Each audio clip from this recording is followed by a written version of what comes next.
형법에서 그 국가적 법익, 국가를 보호하기 위해서 국가를 해치는 행위를 범죄로 규정하는 그러한 부분을 다루어 보기로 하겠습니다. 형법은 총칙과 각칙으로 크게 나뉩니다. 이 개별 범죄를 규정하는 부분이 바로 각칙인데, 형법 각칙에서 제일 처음 나오는 것, 그것이 바로 국가적 법익에 관한 죄를 규정하는 부분입니다. 제1장에서는 내란의 죄, 국가의 대내적인 안전을 보호하려는 것이고, 제2장에서는 외환의 죄, 국가의 대외적 안전을 보호하려는 이러한 법 규정을 두고 있습니다. 이 제1장과 제2장은 국가적 법익을 보호하는 죄 가운데 아직 좀 더 있는데, 그 중에서 바로 이 두 개의 장에서 다루는 것이 국가의 존립을 보호하기 위한 국가보호형법이다 하는 부분입니다. 이 국가보호형법은 한간에서는 이제 민주화가 되었기 때문에 국가보호형법은 더 이상 필요하지 않고 가능한 한 축소하는 것이 좋다. 또 이것은 그 좀 기원을 따라 올라가 보면 독일의 나치 정권 시대에 아주 발달한 그러한 그 법 규율 영역이기 때문에 오늘날에는 이것은 좀 시대에 맞춰서 바꾸는 것이 좋다, 이런 이야기가 있습니다. 그러나 그것은 그야말로 과거식 그 주권론에 바탕한 것이고, 형법만을 바라보면서 이야기를 했기 때문에 그러한 주장이 나온 것입니다. 법은 시스템이고 형법은 헌법 아래에 있고, 헌법이라는 것은 우리가 이데올로기라고 하는 이 국가에 대한 여러 가지 이념을 바탕으로 각 시대에 따라 형태를 바꿔왔습니다. 그래서 우리가 대한민국이 세워진 그 무렵에는 이미 국민주권주의라고 하는 이념, 그리고 그것을 헌법주의를 통해서 그러한 헌법주의라는 틀 속에 넣어두려는 이러한 이념이 자리 잡기 시작한 시대였기 때문에 우리 대한민국의 경우에는 더 이상 이 국가보호형법이 과거와 같이 형법만 가지고 따지던 그러한 이론을 가지고 설명하게 되면 틀린 내용이 되는 그러한 면이 있다는 것을 먼저 지적을 해 둡니다. 그래서 여러분들이 혹시 법학을 따로 공부한 분들이라 하더라도 기존의 그 교과서들 그것을 보게 되면 방금 이야기한 것과 같은 그런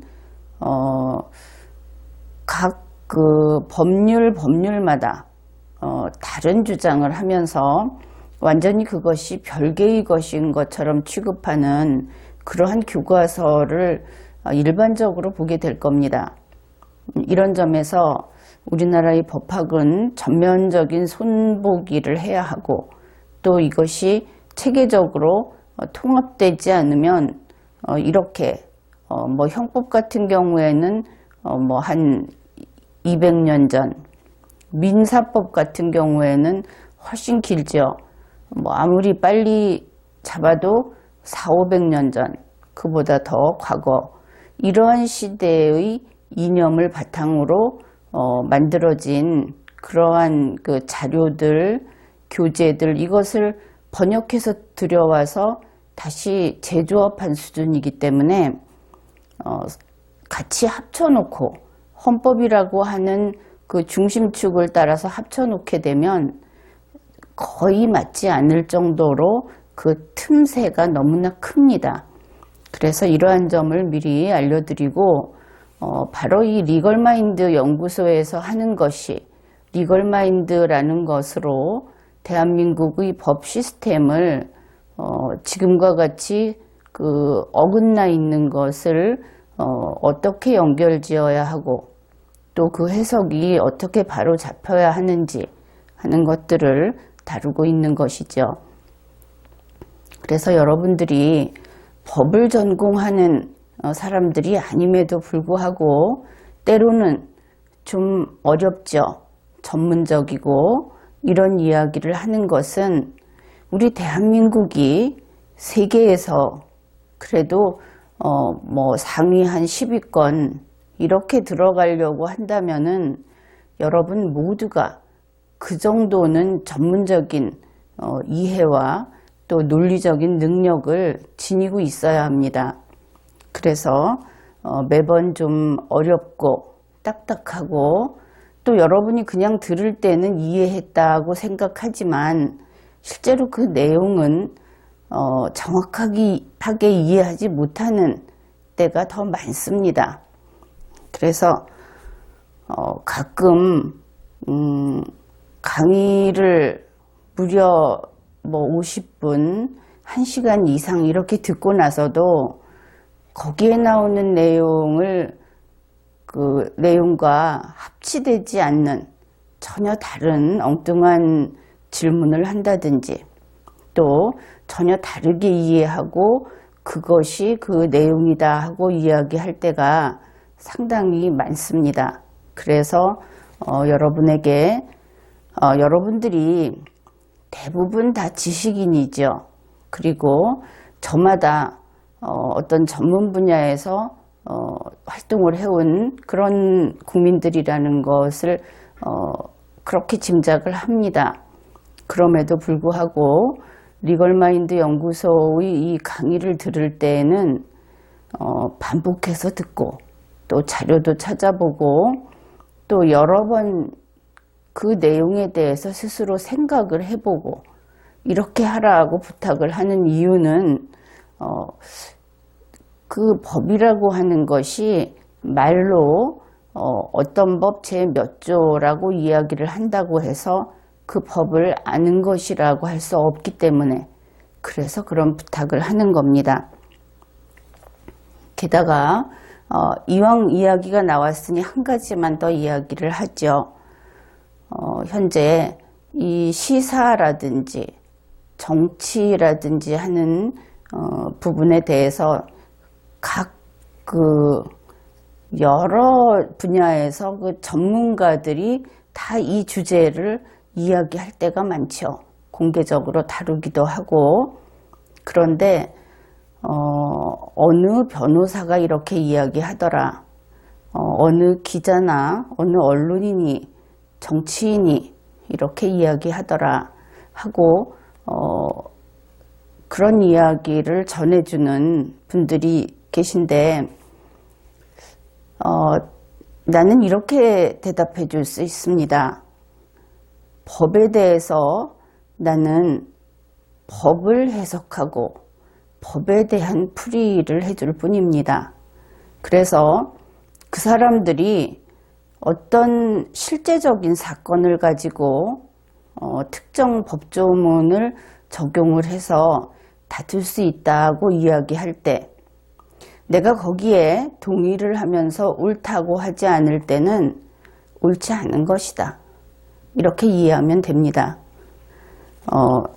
아무리 간절히 원하는 어떤 그것으로 주장을 해서 자신들이 그 지지하는 그 어떤 권익을 구제받고 싶다 하더라도 나는 아닌 것을 그렇다고 이야기해 주지는 않겠습니다.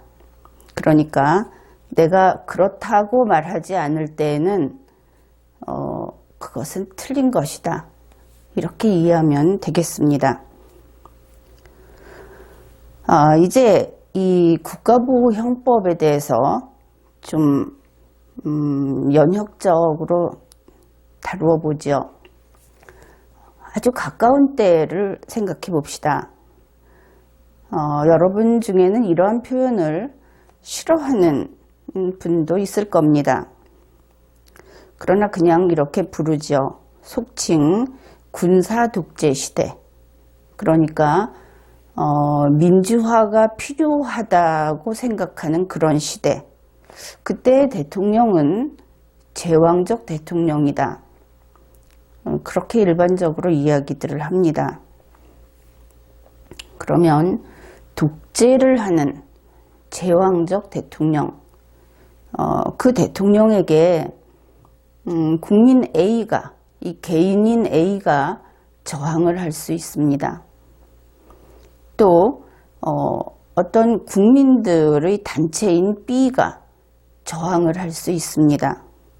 그러면 이 저항이라고 하는 것은 독재라든지 법률을 위반한 대통령에 대한 올바른 지적일 경우도 있고, 또는 그렇지 않고 그의 정치 이념이 싫어서, 그러니까 그 시대에는 반정부라는 그러한 그 라벨이 붙었겠죠.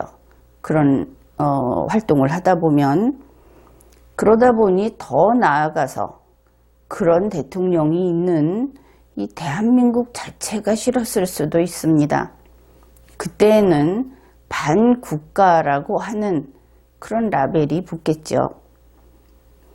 그리고 이런 활동을 한 개인이나 단체들의 경우에 전부는 아니고 일부는 아마도 기소되어 유죄 판결을 받았을 겁니다. 그래서 그들이 형법상으로 많이 받은 그런 그 죄명, 그것은 내란죄, 소요죄 이러한 것들이 있을 것이고, 또 국가보안법을 예로 들면 가장 흔한 것이 찬양고무죄 이런 것들일 것입니다.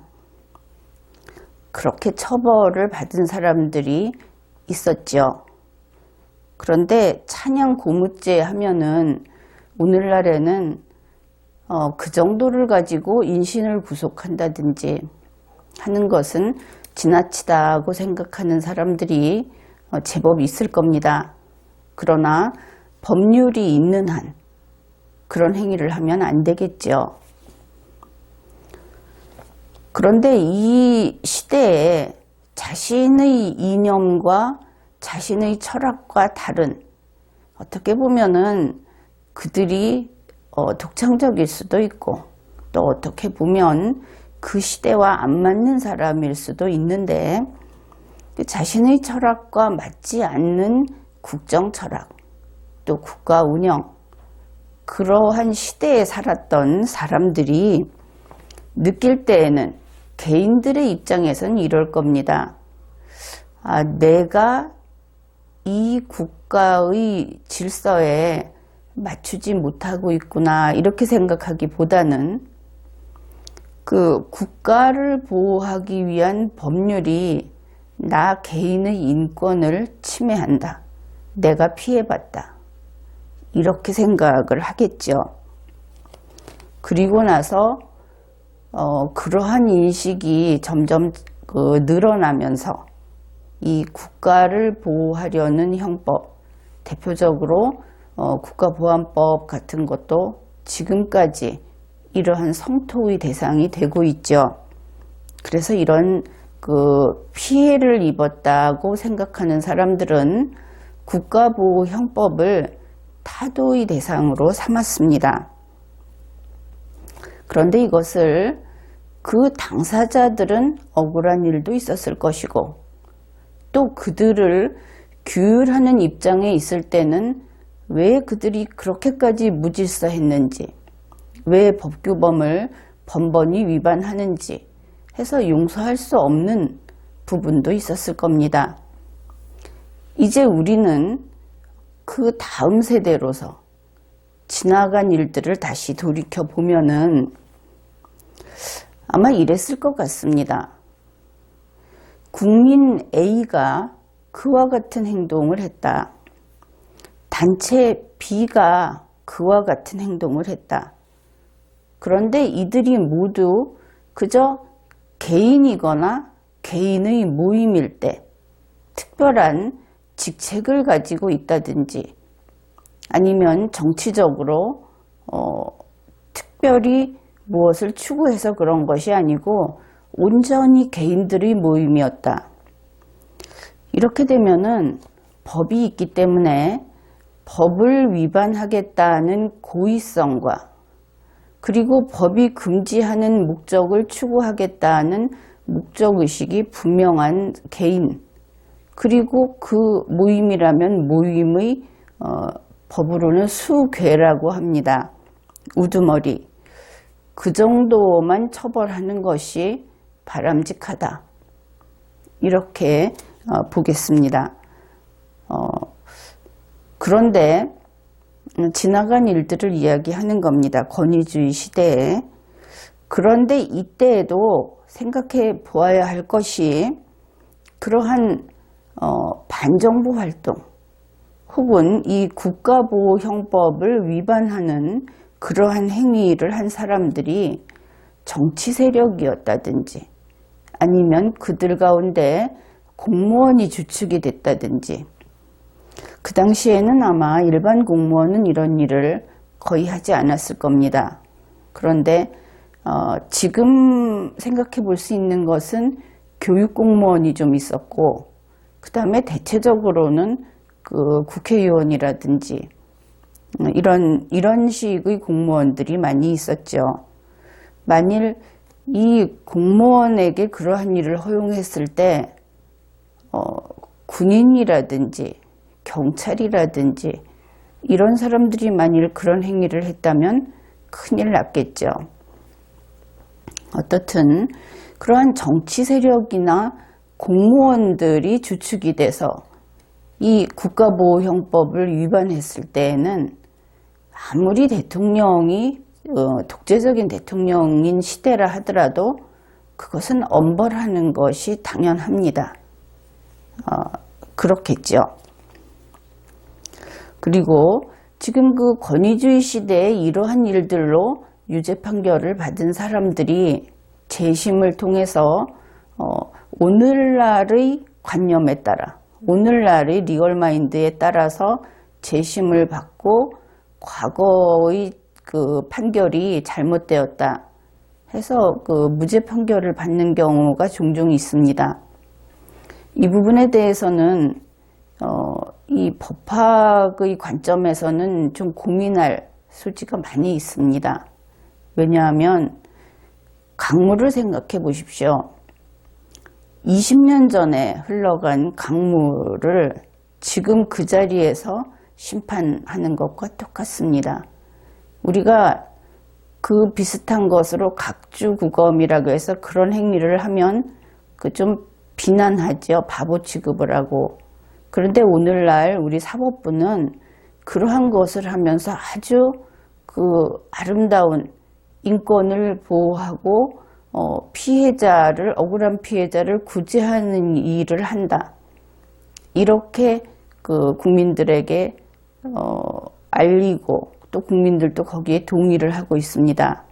그러나 그것은 정말 비논리적이고 옳지 않은 부분이 있습니다. 흘러간 물은 그 자리에 있지 않기 때문이죠. 그런데 이 재심 얘기를 했는데 그 재심의 경우에도 그 당시에 그 판결, 유죄 판결을 받은 사람이 그러니까 군중을 동원했다든지 개인적으로 이 그 범죄 행위를 했다든지 한 사람이 국회의원 등 정치인인 경우에는 그 당시에 그랬던지 아니면 지금 그렇던지 하게 되면 그 좀 심한 처벌을 받았더라도 재심 대상으로 삼지 말아야 한다. 그렇게 좀 보고 있습니다. 그때 했던 활동을 바탕으로 국회의원이 됐다든지 그런 경우라면 그렇다는 뜻입니다. 과거에, 좀 더 과거에, 그러니까 우리가 흔히 군주주권 시대라고 하는 왕이나 황제 주권 시대에는 이 국가보호형법이 강했죠.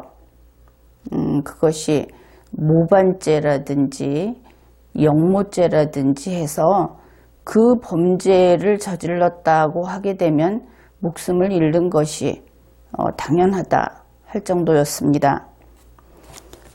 그런데 이 국가보호형법은 과거에 서민을 규제하기 위한 형법은 아니었습니다.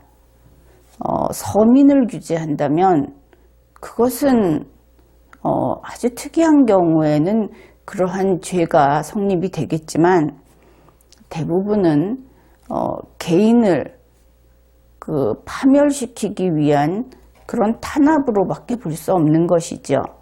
그래서 실제로 모든 법 집행 사례를 따져봤을 때 국가보호형법이 서민인 개인을 규제한 경우는 극히 적습니다.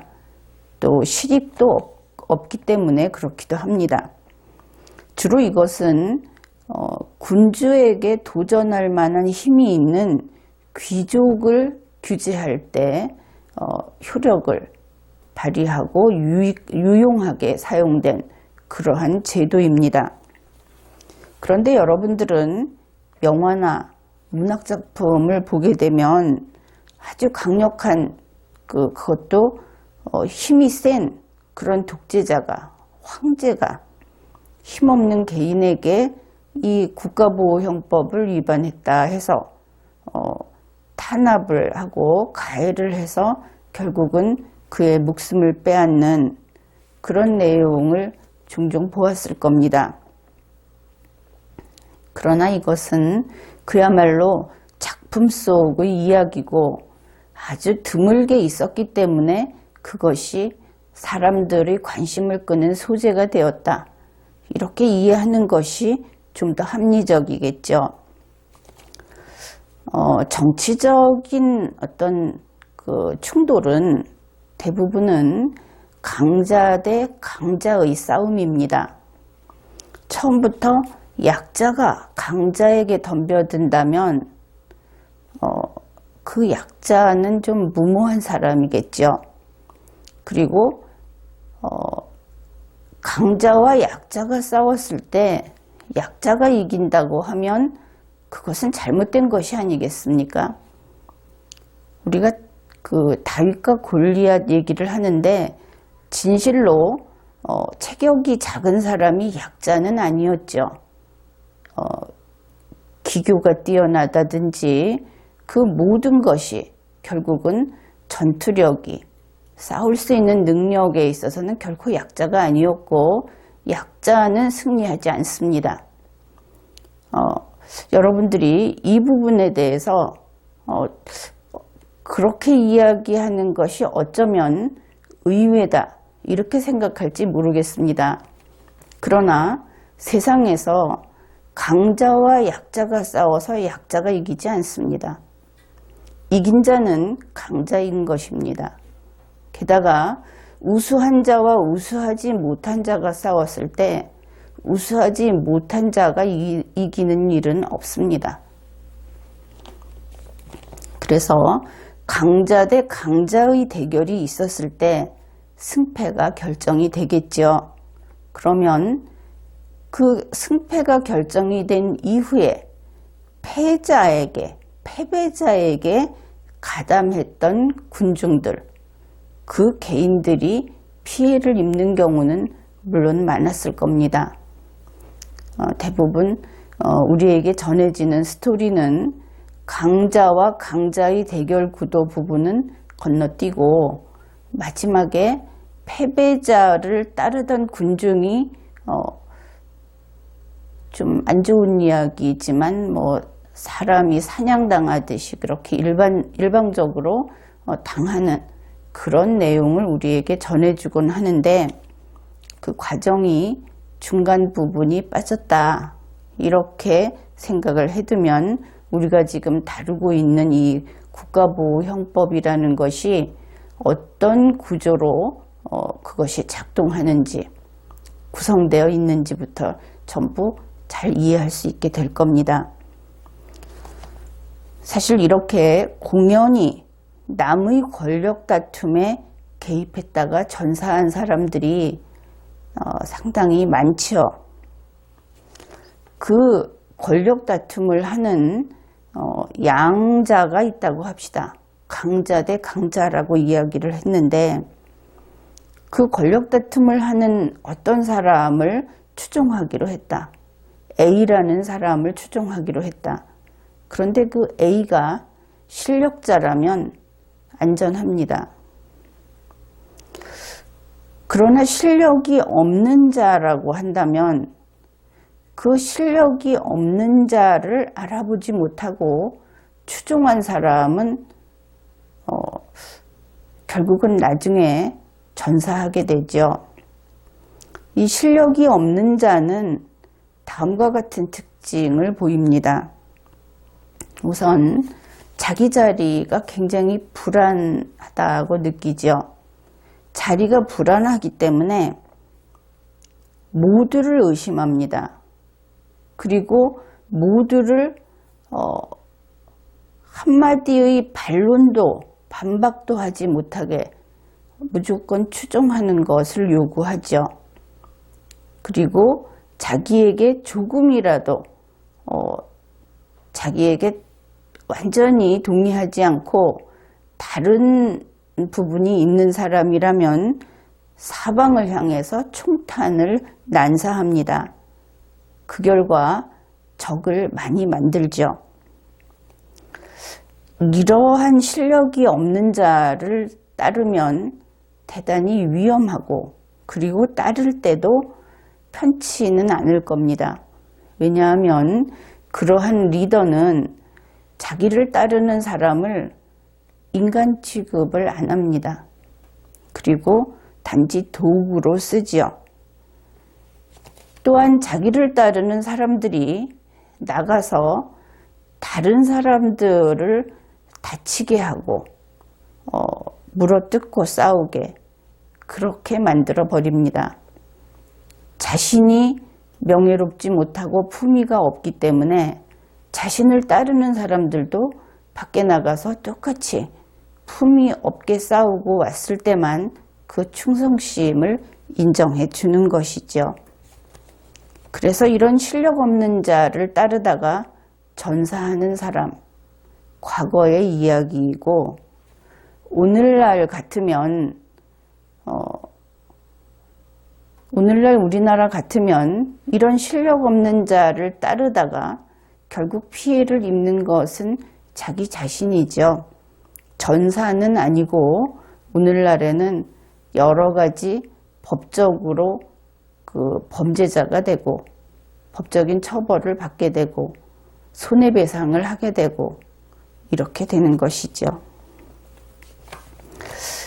이제 이 권력에 관해서 다툼이라는 것은 항상 강자 대 강자의 다툼이었다. 그것이 대체로 그렇습니다. 그러니 결국 국가의 권위에 도전해서 국가를 위험에 빠뜨리는 자는 백성들이 아닌 것이죠. 왕족이나 귀족들이었습니다.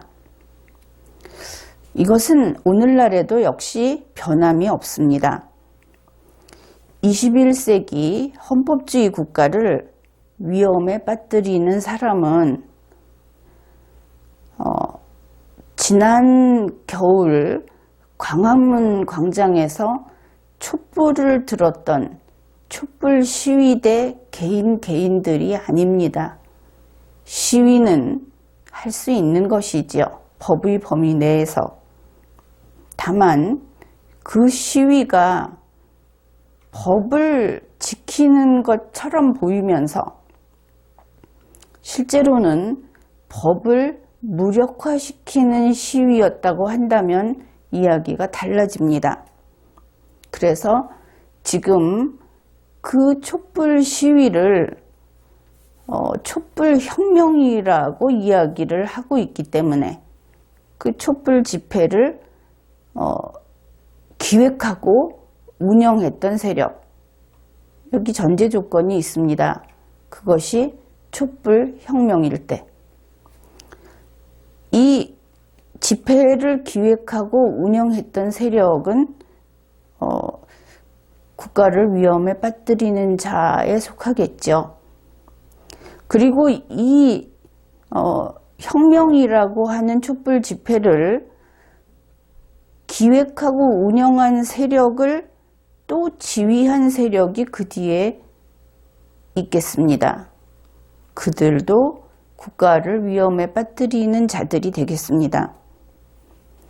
그러니 현재 21세기 대한민국에서 이 국가를 위협에 빠뜨리게 하는 자는 일반 국민 한 명 한 명, 시위를 하는 국민들, 그들이 아니고 사실은 헌법과 법률을 위반하는 대통령,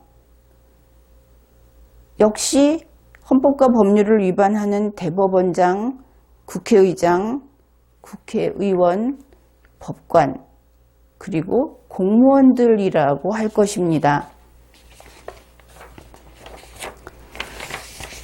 오늘날은 주권이 왕에 있지 않죠.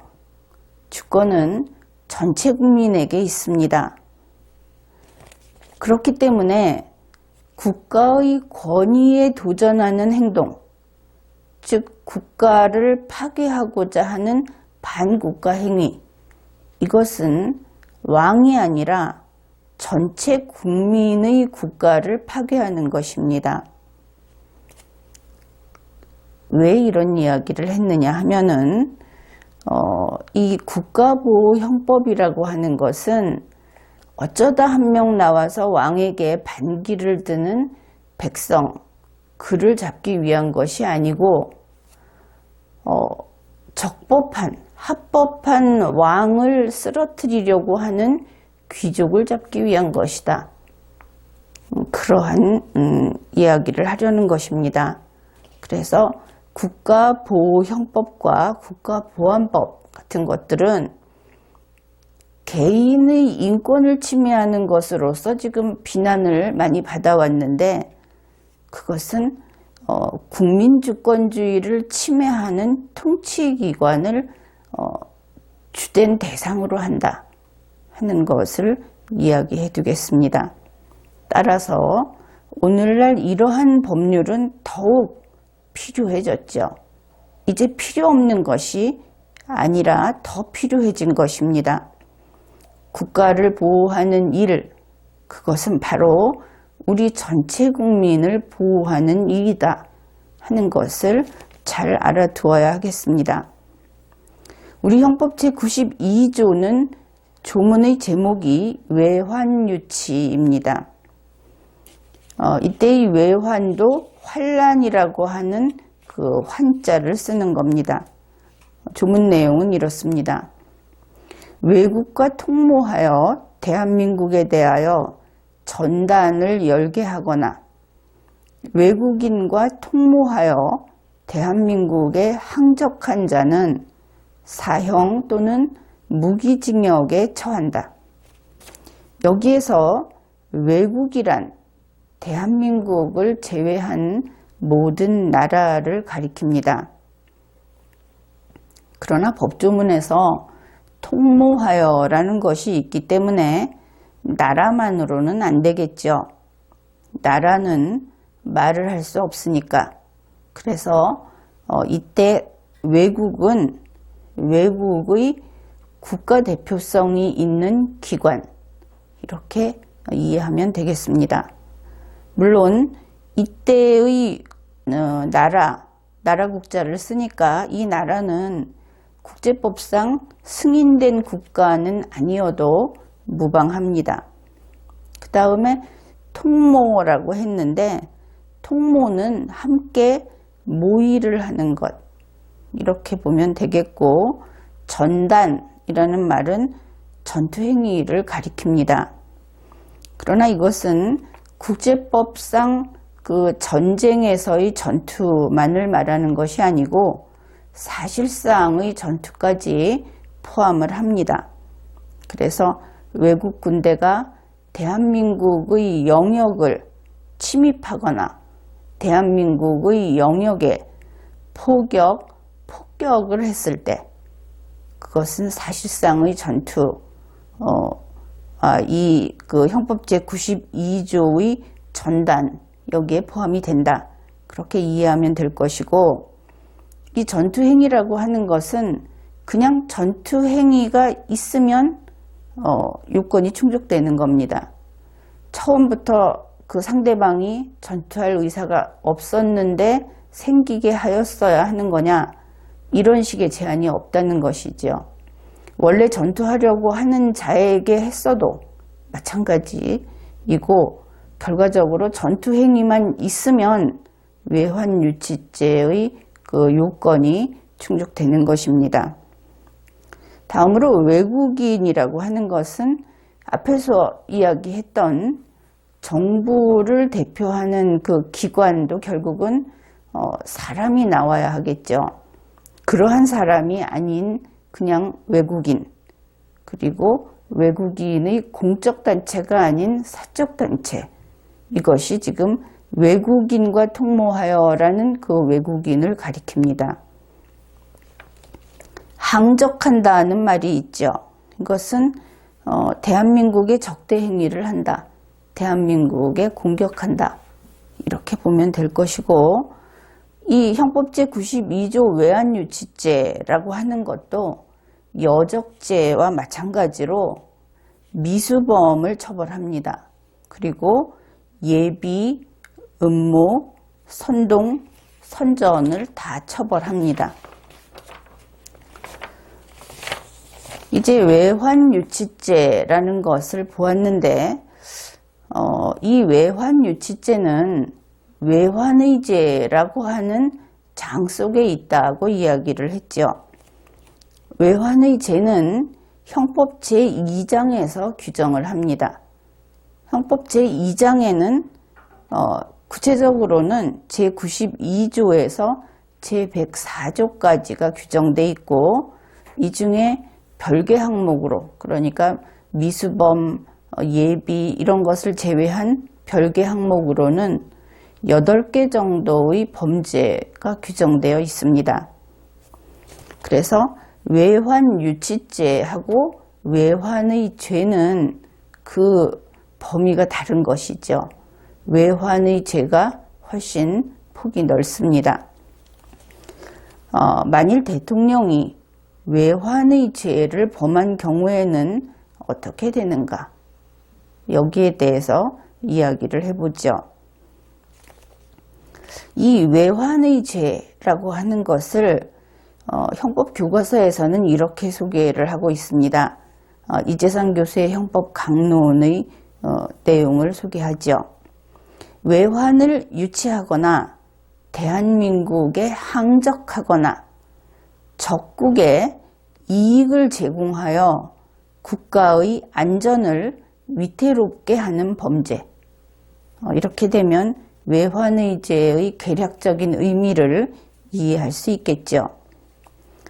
그래서 대통령이 한 8개 정도에 해당되는 이러한 외환의 죄를 범했을 때 어떻게 될 것인가? 우선 헌법을 살펴보겠습니다. 대한민국 헌법 제84조는 다음과 같이 규정합니다. 대통령은 내란 또는 외환의 죄를 범한 경우를 제외하고는 재직 중 형사사항의 소출을 받지 아니한다. 그런데 지금 우리가 보고 있는 것은 대통령이 외환의 죄를 범했을 때에 해당되죠. 그러다 보니 이 경우 대통령은 헌법 제84조에 근거하여 재직 중 아직 대통령의 지위에 그대로 있는 상태에서 형사사항의 소출을 받게 됩니다. 그러면은 이때 형사사항의 소추가 어떻게 가능할 것인가? 형사상의 소추는 특별한 절차가 있는 것이 아닙니다. 검사가 공소를 제기하면 됩니다. 그러면 검사가 현직 대통령을 공소제기할 수 있느냐? 할 수 있습니다. 헌법이 할 수 있다고 규정하고 있기 때문이죠. 즉 대통령과 일반 국민이 법 앞에 평등하다는 것을 신뢰하는 검사가 그냥 별 생각 없이 공소제기하면 됩니다. 이 경우에 법관은 그 공소장을 받아서 심판할 수 있는가? 어떻게 현직 대통령을 심판할 수 있는가? 이건 역시 어려운 일이 아닙니다. 헌법 제84조가 심판할 수 있다는 것을 규정하고 있기 때문입니다.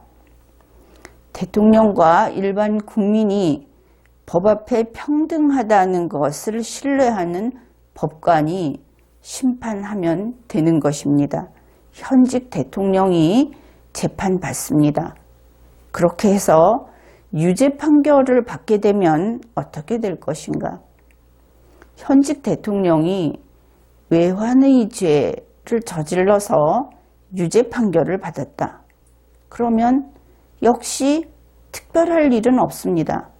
대통령은 별다른 인간이 아닙니다. 여러분과 그러한 똑같은 인간일 뿐입니다. 대통령은 존엄한 존재도 아니고 특별한 인간도 아니고 대통령이기 때문에 법정에 나왔을 때 방석을 하나 더 깔아줘야 되는 인간도 아닙니다. 다른 사람들이 만일 지금은 그렇지 않지만 수의를 입고 법정에 나가야 하면 대통령인 인간도 역시 수의를 입고 법정에 나가야 합니다. 그래서 유죄 판결을 받고 형이 선고됐을 때는 형이 집행되지요. 그런데 그 형 집행이 만일 자유형이어서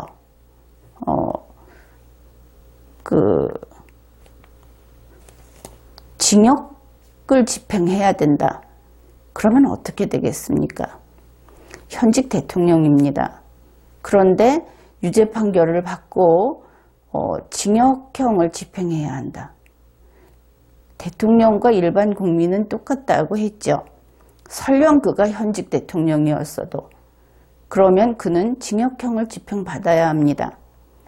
우리 집에서 아주 애지중지하는 귀한 아들, 딸이 성년인 경우에 유죄 판결을 받으면 우리 집에서 매우 귀한 아들, 딸이기 때문에 징역형을 집행받을 수 없다고 이야기하면 안 되겠죠. 대통령인 인간도 마찬가지입니다. 그러면 대통령 일을 해야 되기 때문에 징역형을 받을 수 없다. 이것이 안 되니까 우선은 징역형을 받으러 그러니까 그 형 집행을 받게 되겠죠. 그러면 대통령의 업무를 볼 대통령의 의자가 비게 됩니다. 그렇겠죠. 그러나 헌법은 이것 역시 규정해 두고 있습니다. 대통령이 이렇게 됐을 경우에